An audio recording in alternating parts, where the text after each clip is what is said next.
Acts chapter 27, Holman Christian Standard Bible.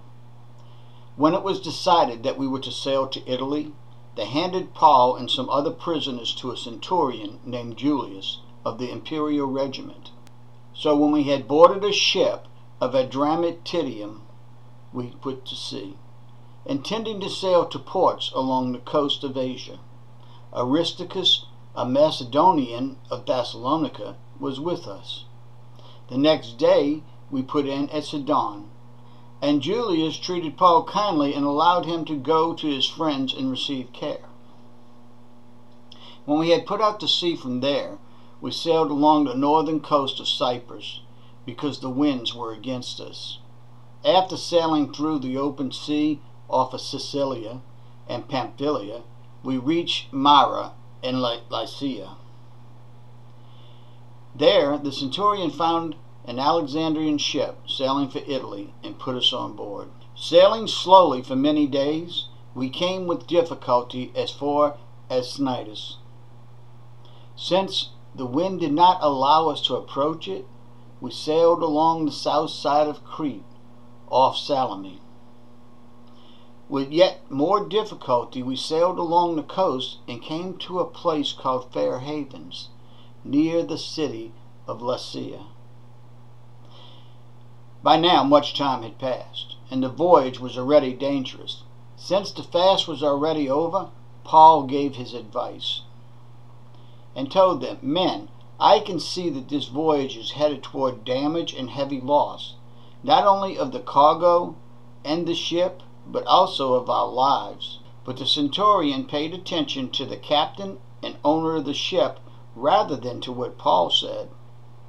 Since the harbor was unsuitable to winter in, the majority decided to set sail from there, hoping somehow to reach Phoenix, a harbor on Crete, open to the southwest and northwest, and to winter there. When a gentle south wind sprang up, they thought they had achieved their purpose. They weighed anchor and sailed along the shore of Crete. But not long after, a fierce wind called a northeaster rushed down from the island. Since the ship was caught and was unable to head into the wind, we gave way to it and were driven along. After running under the shelter of a little island called Cord, we were barely able to get control of the skiff. After hoisting it up, they used ropes and tackle and girded the ship. Then, fearing they would run aground on the Scutus, they lowered the drift anchor, and in this way they were driven along. Because we were being severely battered by the storm, they began to jettison the cargo the next day. On the third day, they threw the ship's gear overboard with their own hands. For many days, neither sun nor stars appeared, and the severe storm kept raging. Finally, all hope that we would be saved was disappearing, since many were going without food. Paul stood up among them and said, "You men should have followed my advice and not sailed from Crete and sustained this damage and loss. Now I urge you to take courage, because there will be no loss of any of your lives, but only of the ship. For this night an angel of the God I belong to and serve stood by me and said, 'Don't be afraid, Paul.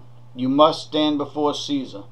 And look, God has graciously given you all those who are sailing with you. Therefore, take courage, men, because I believe God that it will be just the way it was told to me.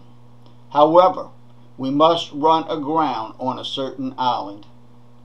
When the 14th night came, they were drifting in the Adriatic Sea, and in the middle of the night the sailors thought they were approaching land. They took a sounding and found it to be 120 feet deep. When they had sailed a little further and sounded again, they found it to be 90 feet deep. Then, fearing we might run aground in some rocky place, they dropped 4 anchors from the stern and prayed for daylight to come. Some sailors tried to escape from the ship, they had let down the skiff into the sea, pretending that they were going to put out anchors from the bow.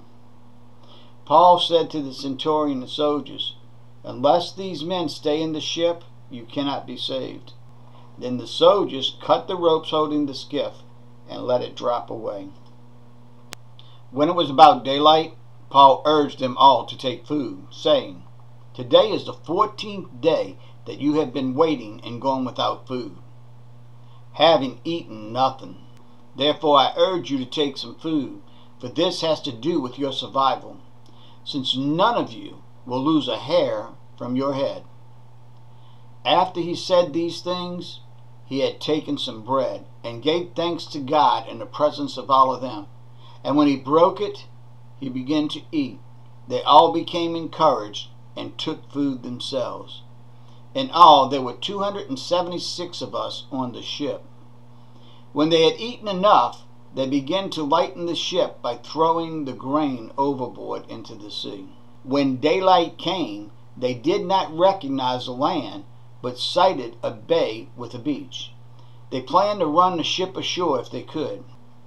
After casting off the anchors, they left them in the sea, at the same time loosening the ropes that held the rudders. Then they hoisted the foresail to the wind and headed for the beach. But they struck a sandbar and ran the ship aground. The bow jammed fast and remained immovable, while the stern began to break up by the pounding of the waves. The soldiers' plan was to kill the prisoners so that no one could swim away and escape. But the centurion kept them from carrying out their plan because he wanted to save Paul. So he ordered those who could swim to jump overboard first and get to land. The rest were to follow, some on planks and some on debris from the ship. In this way, everyone safely reached the shore. Please click like if you are on Facebook, or subscribe if you are on YouTube. But always remember, by sharing this video, you are sharing God's Word. May God bless and keep you.